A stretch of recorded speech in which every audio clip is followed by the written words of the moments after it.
energy forecast for Wednesday, March 29th. So today we're going to have the moon in her place of power once again because she is in Cancer energy. Of course, we dipped into this Cancer energy early yesterday morning. We built that intensity to the first quarter moon in Cancer that we had late last evening.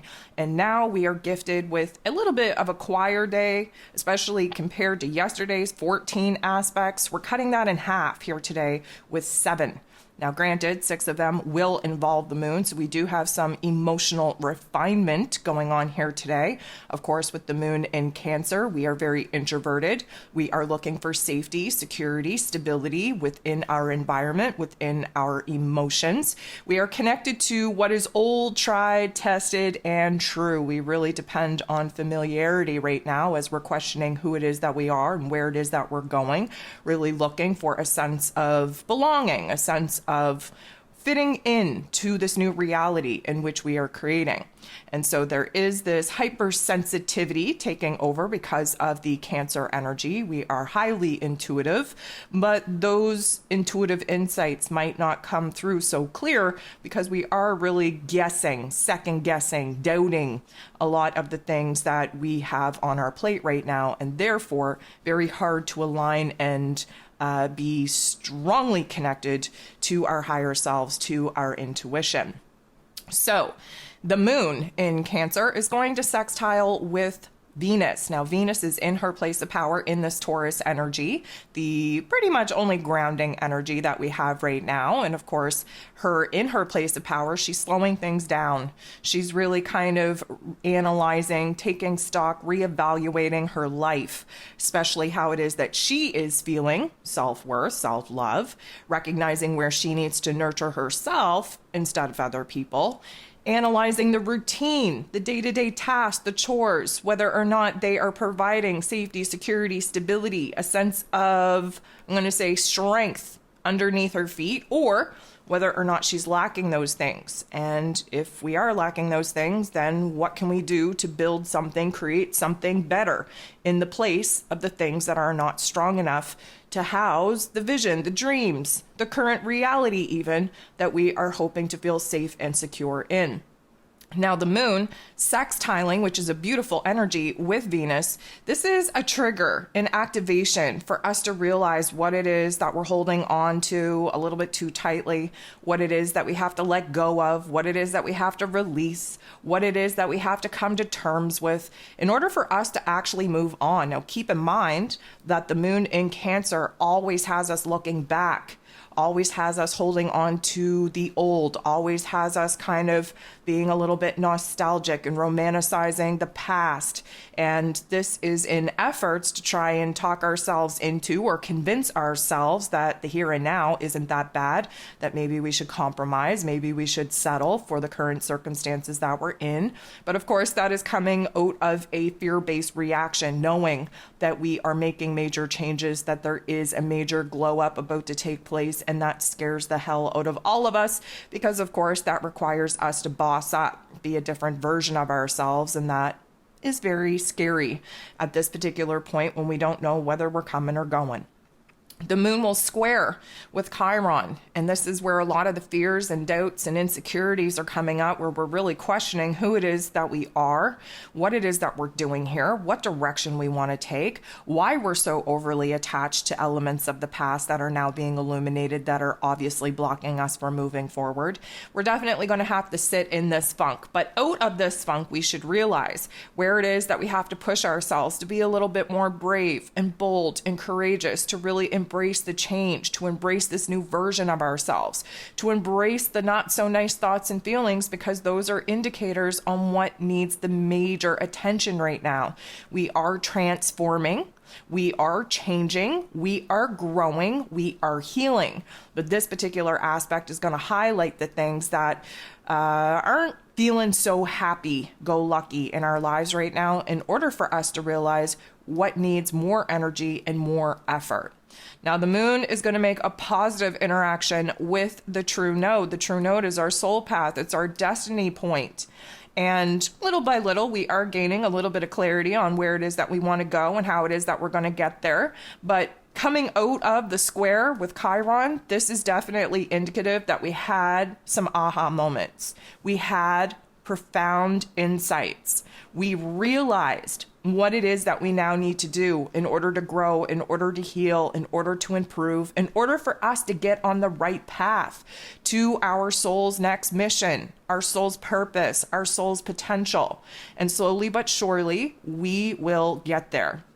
Now, the moon is going to sextile with Uranus. Uranus is the great awakener. He likes to shock us. He likes to show us from an observer type of mentality where it is that we need to shift things in our physical realm. Now, Uranus is in Taurus energy, and so there is a conflict there. Of course, Uranus has been in Taurus energy for a couple of years now and will continue to be there for quite some time. There is a conflict because, of course, Uranus wants change, and Taurus energy is a fixed sign. We're really resistant to change, even though we know that it's good for us. So what this particular aspect is doing is illuminating for us where we can take baby steps. You know, sometimes big changes are very scary, very abrupt, very pressurized.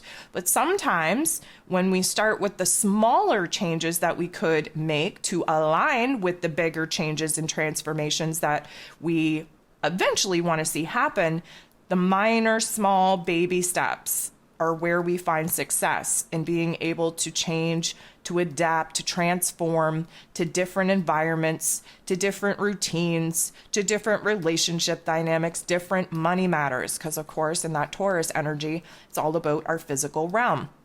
Venus, though, who is in this Taurus energy, in her place of power, is going to interact with Chiron in such a way that there might be a little bit of an intensity, a little bit of I'm going to say, pressurized emotion coming up, mostly because we're recognizing what it is that we're not happy with in our physical realms. And again, with Venus being in Taurus energy, we're really connected to the physical body, to the five senses, letting our bodies tell us what it is that we need, what it is that we need to resist, what it is that we need to change. And so with Chiron, the wounded healer, coming into effect here, there is a little bit of fear, doubts, insecurities, but our instinct is overriding those particular, I'm going to say, not so fun thoughts and feelings in order for us to realize what it is that we have to really hone our attention in on in order for us to build a safer, more secure, more stable type of environment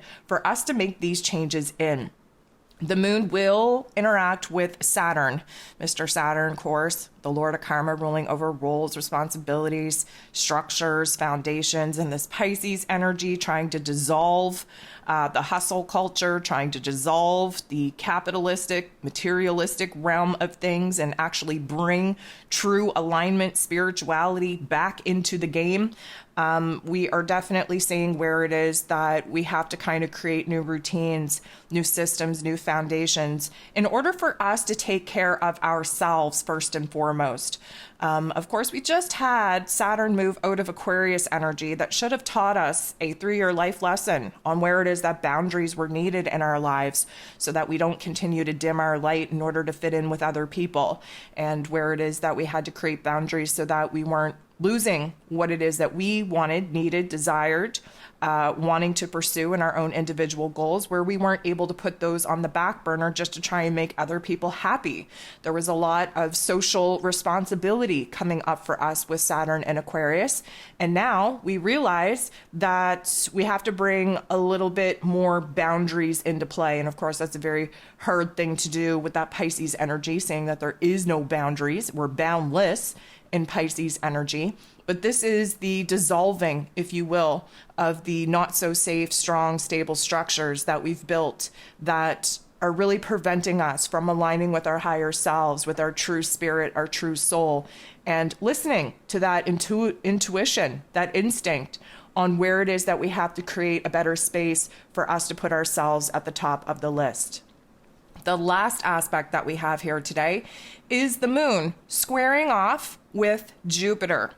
Now, Jupiter is about growth, expansion, beliefs, abundance, blessings. He's in Aries energy, so there is a little bit of fire, but that's why we get a square, because fire and water aren't necessarily the best elements to create, I'm going to say, stability What we're getting here is this fire energy showing us what it is that we need to burn through, cut the cord with, totally disintegrate in our lives in order for us to kind of purify, to detox, if you will, to get us back to a state of calm, back to a state of stability in our emotional realm. There is a little bit of a conflict because that Aries energy is very impulsive, very intense, really has a lot of, pick up and go, while the Cancer energy is very fluid, very calming. We need patience. And there is this realization on where it is that we may need a little bit more independence, a little bit more alone time in order to gather our thoughts, to really get in touch with our current frequency and vibration, and really get in touch with what it is that we need. Because of course, we have to listen to our physical body. We have to take a look at where it is that we've been living in extremes, where it is that we're not feeling safe and secure. And we have to identify what it is that we need in our lives in place of the structures, of the routines, of the elements that aren't providing for us what it is that we actually need, which is safety, security, and stability.